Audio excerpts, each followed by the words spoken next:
Evening, heathens. Thank you so much for joining me. So today we're going to talk about one of my favorite topics, as we know, vampires. Yay. I love a bit of fang. So, vampires. You may have spotted my video that I posted in terms of all of the vampire books that I'm planning to read in the next couple of months. So I'm having a vampire readathon. And I said in that video that I was going to be obviously posting loads of videos talking about the books I'm reading, but also what I mentioned was I'm going to be talking about sort of some of the OG authors, I think, that really kind of kicked off the love of particularly the urban vampire romantasy fantasy type thing, because I think romantasy as a term is a very kind of new invention. It hasn't been around long. It sort of seems to have been coined a few years ago. But in my opinion, it's not necessarily a new thing, right? Because we've always had romance in fantasy, and we've always had like these kind of urban fantasy series that very much focused on usually vampire, werewolf kind of forbidden romances. And even if you look at obviously TV, your things like Buffy the Vampire Slayer, your like movies like Underworld, for example, the kind of vampire werewolf dynamic, and that's always been something that's kind of very much sort of an OG thing for kind of the romance or paranormal romance, as we like to call it back then. But I thought I'd talk about some of those kind of OG series, and if you haven't perhaps seen them or read them, give them a go, try them, because I really love them. So the first one I want to talk about, and then what I'm going to do, sorry, I'm interrupting myself. What I'm going to do is I'm going to talk about some of the newer series that I really love that are kind of in that vein. And then also, I've got like 3 on my TBR that I haven't read, but I'm really looking forward to reading that are in that vein as well. So let me start off with one of the OGs. So here we go. This is Sunglasses After Dark by Nancy A. Collins. This is the first book in the Sonia Blue series. This is an urban fantasy series that is about Sonia Blue, who is a turned vampire, but also a vampire hunter at the same time. So what I will say, disclaimer about this is dark, right? This is the way Sonia Blue is turned into a vampire is not romantic, is not fun. She is assaulted. She is sexually assaulted, and then she's turned into a vampire. She's basically left for dead and turned into a vampire, right? So, you know, this isn't fun and fluffy. She also starts off in this book in an insane asylum. So I will show you the lovely artwork. This is a 10th anniversary edition. And look at that. That's fabulous. But this woman is kind of kick-ass. She has struggled in her life. She hasn't had it easy, and she is tough, and she is a fighter. And essentially what happens is she gets assaulted.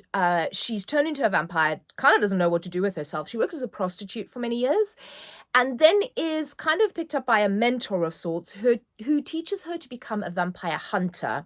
And that's where a lot of this series is. But like I said, it is very dark. So, you know, you've kind of got to be able to handle that subject matter if you can. I think it is a fantastic kind of OG urban fantasy vampire series on the darker side. I think this is more if you like Poppy Z. Bright, those kind of vampires, rather than maybe the Anne Rice vampires.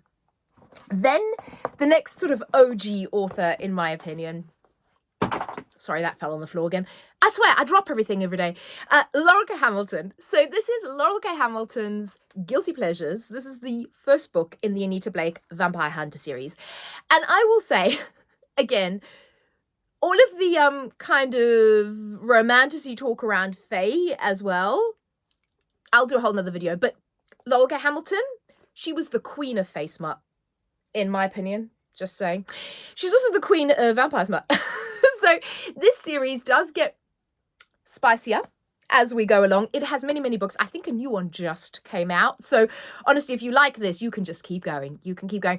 So this is about Anita Blake, who is a vampire hunter. Clue is in the title. And so in this world, there's kind of been a treaty, and the vampires, they're out of the closet. Everybody knows they're there. But, you know, they do still want to eat people. So Anita is kind of basically part of a task force to help enforce the law and kind of keep the humans safe from the vampires. But she very much gets embroiled in vampire politics. She gets embroiled with vampires. So this really has shades of Buffy the Vampire Slayer to it as well. It is tons and tons of fun. The books are all, because there's kind of connecting storylines. They are an interconnected series, but each one has its own adventure and things and things that are kind of going on in that particular storyline. They also have some of the most beautiful covers. They were all sort of reissued, and all of the new covers are like this. And honestly, every time I see the covers, I just want to kind of plaster them all over my walls because they're absolutely beautiful. And I'm on a mission to collect all of the new books, because I had some of the original covers, but all of the books in the kind of new covers as well. And then speaking of new covers, an OG series, may I introduce Kim Harrison's Dead Witch Walking. So if you are not familiar with the series, get familiar with it. It is so much fun. So if you like urban fantasy, if you like witches and vampires, you will love this. Kim Harrison's writing as well is so much fun. She puts a lot of humor in her writing. And again, these are being reissued. So this is the first book, Dead Witch Walking, and this is The Hollows is the series, the official series name. And I believe she is still writing these. So again, if you like it, you can just infinite going on these. And I'm also planning to collect all of these. Oh dear, this is going to be expensive. Anyway, so what is this about? So this is set in Cincinnati, sort of an alternative Cincinnati, where there was an event, almost like a poisoning type of event. But you also have kind of witches, vampires, mythical beings, and then humans, sort of two sides of the coin, a bit like the Anita Blake universe. And the dead witch in question here, Rachel, she is a bounty hunter. And in the first book, she's actually working for an agency. Something goes a little wrong. And she has to sort of break away from the official agency and start her own business. And she then partners up with Ivy, who is a vampire who has my heart. I adore Ivy. And also who I love, Jinx, her little sprite partner. He sits in her earrings. She wears these massive hoop earrings, and Jinx kind of sits in them, which I really love. And this series is so much fun. Obviously, there's a storyline that goes through it. There's romantic entanglements throughout it. I would say there is romance and there's spice, but it's less spicy than the Anita Blake Vampire Hunter series. But it is just so much fun. I absolutely love the series. And again, if you like witches, you'll like this, because obviously our main character is actually a witch. So it is just a whole lot of fun. Then, in terms of kind of modern series that I'm really enjoying at the moment, and also that are perhaps a little bit more diverse, are these two. So both of these books came out this year. So This Ravenous Fate and Immortal Dark. And so let me talk about This Ravenous Fate first. I'm going to do them both. But what I would say about both of these are POC characters and authors. So it's nice to kind of expand the world of vampires a little bit. Also, this one is set in 1920s New York City, which is fabulous. It's a fabulous setting for this. And this is a lot of the mythology behind sort of the vampires, and the main vampire in this is kind of drawing from African mythology, which I really love as well and appreciate. Grew up in Africa. So I love that this is kind of expanding a little bit on your traditional European setup for urban fantasy. But I would call both of these, in a sense, urban fantasy series. So obviously these are the first books. I'm eagerly anticipating the second ones in the series. So Immortal Dark by Tigest Germer. This one is set in a school. So this also has the dark academia setting. And this world kind of has, again, the humans are aware of the vampires, but they've all sort of been corralled in this school, this university. And they are associated with certain human families and family lines, and they can only feed off these families. There's kind of magic involved in this. There's sort of study of like the treaties, and there's a lot of kind of academic stuff around this, which I really loved when they're in the university. There's also central to this a kind of a whodunit plot in a way, because our main character, her sister's gone missing, and she's convinced that her family's vampire, Susenyos, is the one that's actually responsible for taking her sister. So I feel like it has that urban fantasy vibe to it as well. There is a wonderful enemies to love, real enemies to coming to an understanding, to potentially lovers, push and pull between the main characters in this. Sort of the dynamics, it's very dark. It kind of has gothic themes to it. Some of the characters are not particularly likable. Most of them aren't, which I really love about this, actually.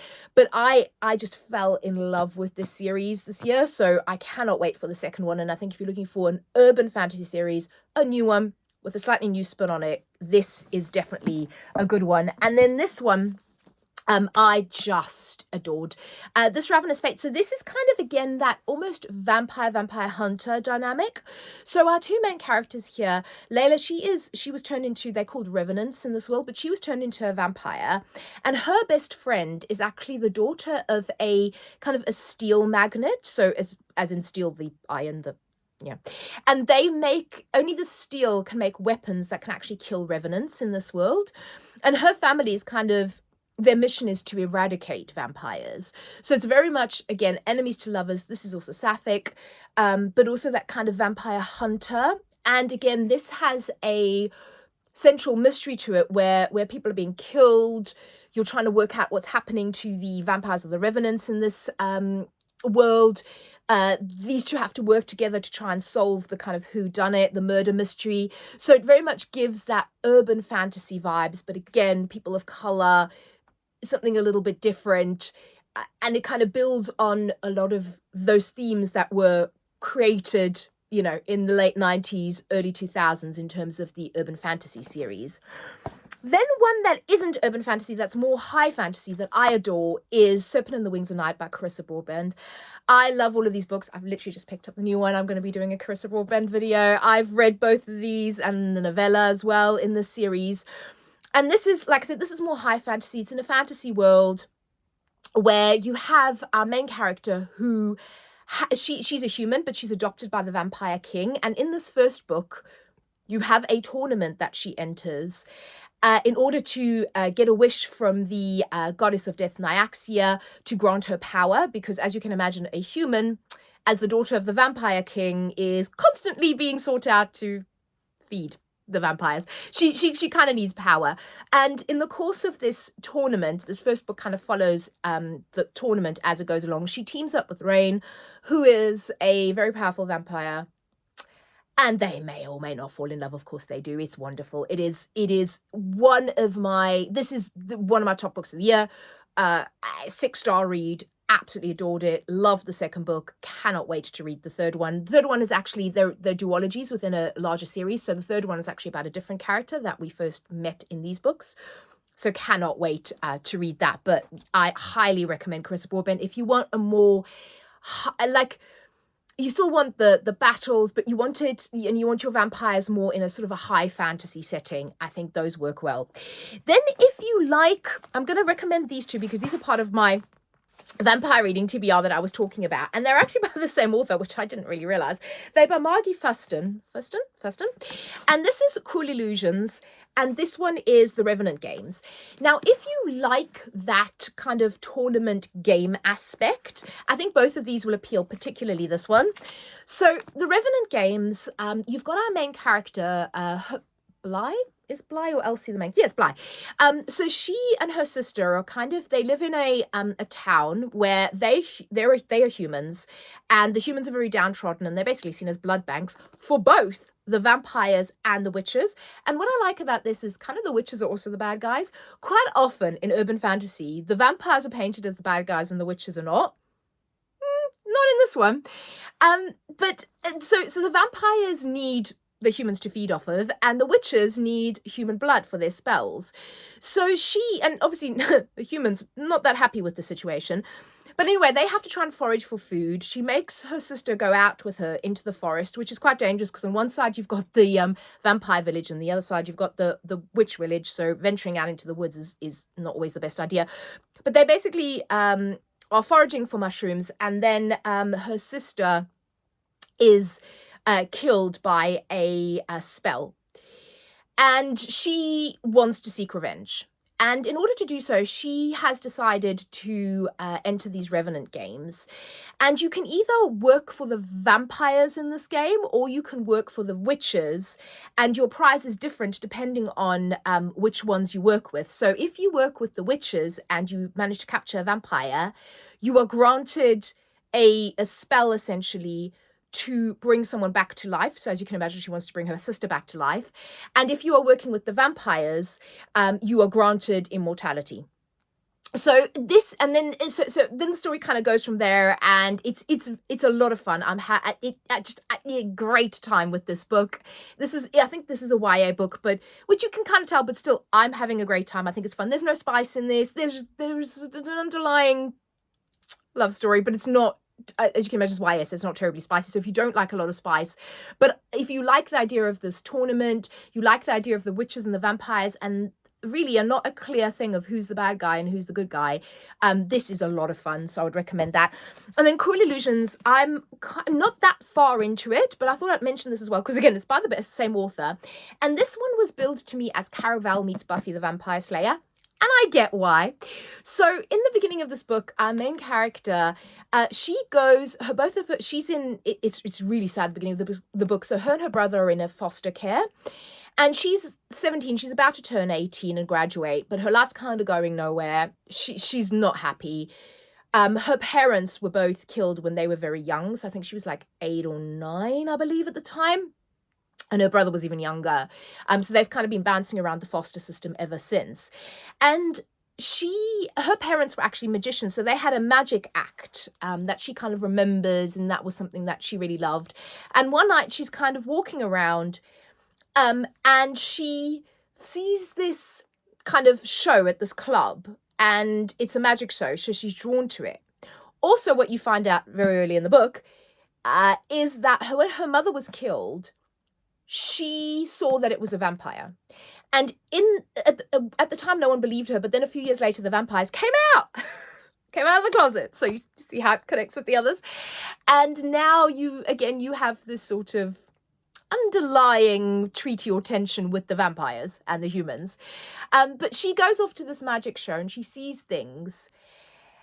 And the story kind of goes from there. And also where the Buffy kind of element comes in is that she has been searching for the vampires all this time, because she's trying to find one basically to kill them, to seek revenge for her mother.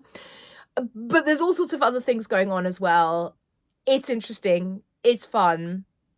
I'm having a good time. I will report back once I've read the whole one. But again, I think if you like that urban fantasy vein, and if you like the vampire slayer type of thing, and this apparently includes a magical tournament as well later on, I'd recommend that. And then 3 that are on my sort of list. So embarrassingly, I never came across Kresley Cole until now. So again, this is a reissued book. I believe it was first issued in 2012, 2009, 2012, something like that. And this is A Hunger Like No Other. And it sounds fantastic. This is going to be one of the next books I pick up. And it basically says an innocent vampire and a ruthless werewolf king are drawn together by an unexpected soul bond in the electrifying start to Kresley Cole's series. So that she has a whole series called Immortals After Dark. And I think they're all connected, but they're standalone. And it all seems to be witches, vampires. I've already looked up some of the other ones and they sound fantastic.